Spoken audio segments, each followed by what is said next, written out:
Senhor esteja convosco. Está no meio de nós. Anúncio do Evangelho de Jesus Cristo narrado por Marcos. Glória a vós, Senhor. Depois que João Batista foi preso, Jesus foi para Galiléia, pregando o Evangelho de Deus e dizendo: o tempo já se completou e o reino de Deus está próximo. Convertei-vos e crede no Evangelho.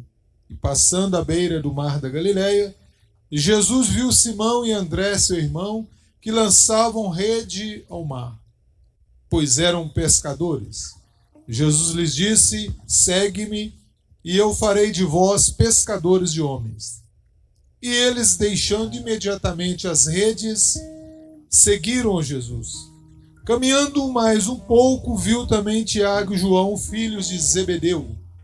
Estavam na barca, consertando as redes, e logo os chamou.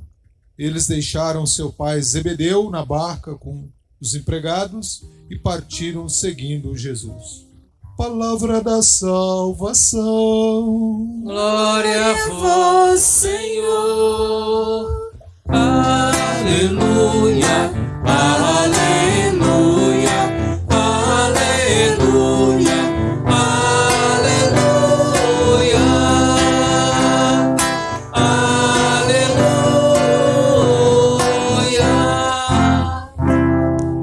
Glória ao Pai, ao Filho e ao Espírito Santo, no princípio, agora e sempre. Um bom dia para nós todos. Com grande alegria aqui nos encontramos nessa manhã para renovar os nossos sonhos no grande sonho de Deus. Por isso aqui viemos passar uma temporada nas bandas da terra. Mas a nossa pátria celeste, já dizia Santo Agostinho, é a eternidade, é o céu. Por isso que nós não podemos perder isso de vista, né? Muitos estão achando que vão ficar por aqui, nas bandas da terra. Não, aqui é uma passagem. Mas é aqui que nós somos chamados a dar testemunho da boa nova do reino de Deus. Muitos de nós, homens e mulheres de fé, às vezes temos até muito bom coração. É muito comum ouvir: nossa, que homem de bom coração, só anda com o texto na mão. Que mulher boa de coração, só anda com o texto na mão. Isso é importante? Sim, isso é um sinal. Porque não basta apenas ter um bom coração, é preciso ter uma atitude nova diante da vida, uma postura nova. Então, às vezes, os símbolos religiosos que nós ostentamos, se eles não estiverem em sintonia com o nosso modo de pensar, o nosso modo de julgar, de nada adianta, né? Vamos ficar até estranho, né, com muitos símbolos religiosos, mas o coração é bondoso para mim, mas para o outro, no meu comportamento com o outro, pelo contrário. Eu sou um grande estimulador de preconceitos, de ódio, de intolerância. Então, há uma dissonância, não há uma sintonia fina com a palavra de Deus. Por isso é nos apresentado uma figura que tinha um bom coração, Jonas. Muito bom coração. Não saía da sinagoga.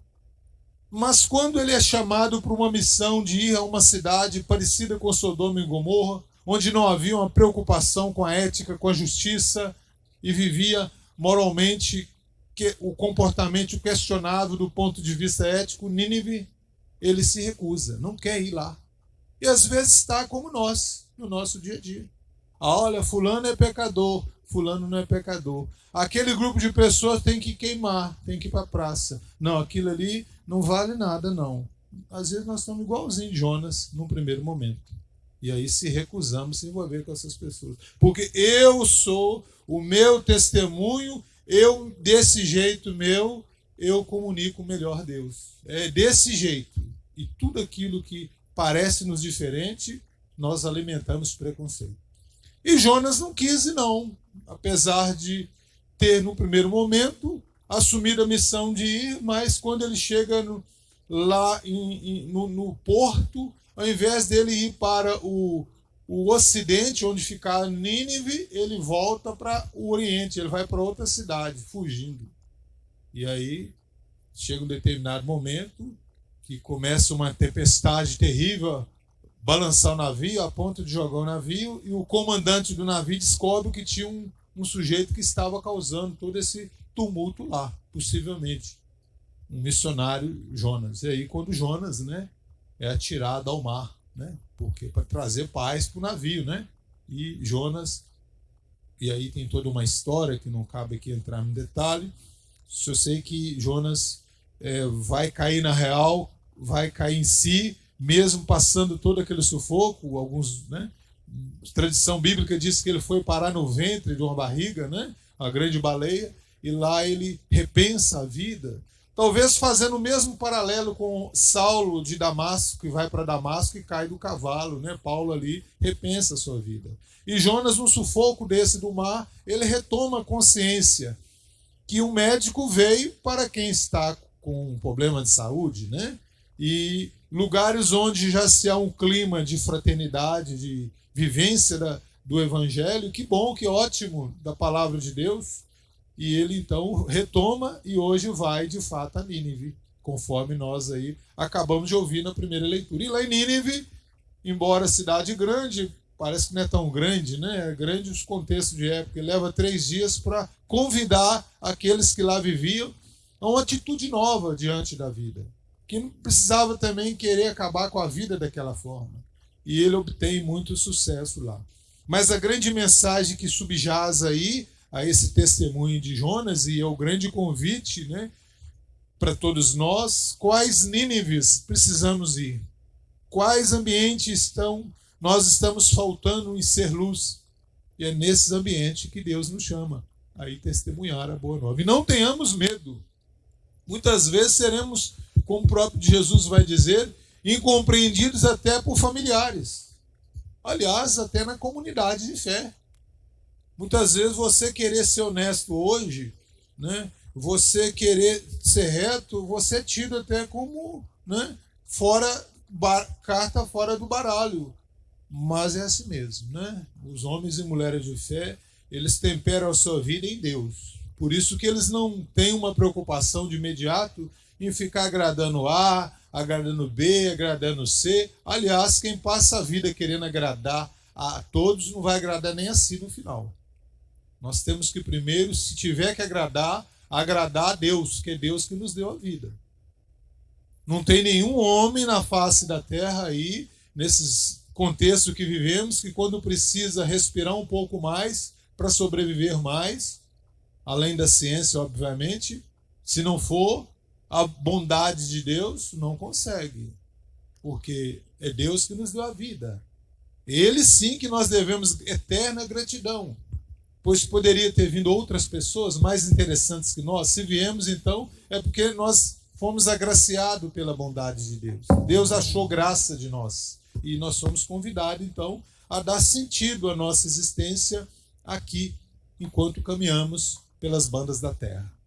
O Santo Evangelho de hoje, de maneira muito clara, nós sabemos que Mateus e Lucas sempre destacaram a vida de neném de Jesus, criança e adolescência. Marcos não. Marcos, o Evangelho de Marcos, que nós acabamos de ouvir, ele já destaca quando Jesus é batizado no Jordão e começa a sua missão. E é curioso que quando Jesus começa a missão dele, ele poderia ter ido lá na sinagoga, procurar os grandes sábios que estavam lá, né? Olha, esse aqui é um grande estudioso da Torá, esse daqui é doutor, esse daqui é mestre em tal área e tudo mais. Não. Jesus vai fazer, organizando o seu pequeno grupo, os apóstolos, discípulos ali, no Mar da Galileia. Pescadores comuns, homens rústicos que trabalhavam, né? As mãos todas calejadas, porque puxar peixe na madrugada. Eram homens já talvez envelhecidos, porque quem trabalha no mar, naquela luta, o próprio tecido da pele envelhece mais rápido. Então, homens simples, homens que estavam lá na luta do dia a dia. Então, uma segunda pista para nós. Depois que nós acessamos a barca de Jesus, pelo batismo, é preciso que nós tenhamos esse olhar diferenciado. Porque é justamente naqueles lugares onde nós temos dificuldades de amar, é dali que vêm as grandes joias, os grandes tesouros. E aí, então, Jesus convida. os discípulos lá, o reino de Deus já está no meio de vós. Ele está porque ele está no nosso meio a partir do batismo que nós recebemos de Jesus. Ele já se faz presente no nosso meio. Mas qual a atitude depois que acessamos a barca de Jesus? E aí vemos logo o nosso remo lá, à direita ou à esquerda no barco, é converter e crer em Deus. Acreditar que apesar desse contexto que nós vivemos, com grandes desafios, nós haveremos de vencer, porque nós não estamos sós, mas estamos com o próprio Deus que nos acompanha e que nos sustenta. Então é motivo até de alegria, de saber que tudo aquilo que nós fazemos, no primeiro momento, você acha que não vai nascer nada. Não, nasce. A semente foi lançada. Então peçamos ao Senhor essa graça, da mesma forma que ele saiu convidando, né, os discípulos à missão, primeiro que não desanime de nós, porque nós não vamos desanimar dele. Apesar das dores, das dificuldades do caminho, nós queremos ir também anunciar com nossa vida. Fomos infiéis durante a semana, em muitos lugares que devíamos ter sido firmes na defesa da vida, da fraternidade. Somos infiéis constantemente nas nossas atitudes e postura, mas não distanciemos de Jesus. Somente o Senhor da vida haverá de nos dar essa capacidade de retomar o caminho. Que as palavras do Santo Evangelho e o convite que Jesus faz aos seus discípulos seja também extensivo a todos nós aqui presentes nessa manhã, a todos os homens e mulheres ainda que serão fecundados nos ventres das mulheres futuras aí, que vêm aí. Sintam-se convidados a ajudar o barco de Jesus. No barco de Jesus não há preconceitos, no barco de Jesus não há acepção de pessoas. No barco de Jesus todos são bem-vindos com suas histórias, com seu jeito de pensar.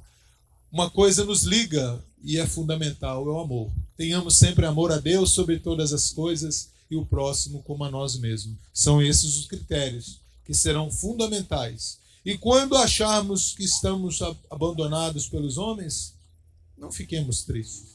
Deus jamais nos abandonará. Jamais. Em todo momento da nossa vida. Aliás, ele sempre nos acompanha. Não fiquemos impressionados com os elogios humanos. Muitos elogios não são tão genuínos e não são tão verdadeiros. Fiquemos entusiasmados sempre sim em anunciar o Evangelho a partir do nosso testemunho. Jamais recusando qualquer tipo de diálogo com as pessoas, pois Deus acolhe a todos nós na nossa diversidade em ser. Louvado seja nosso Senhor Jesus Cristo.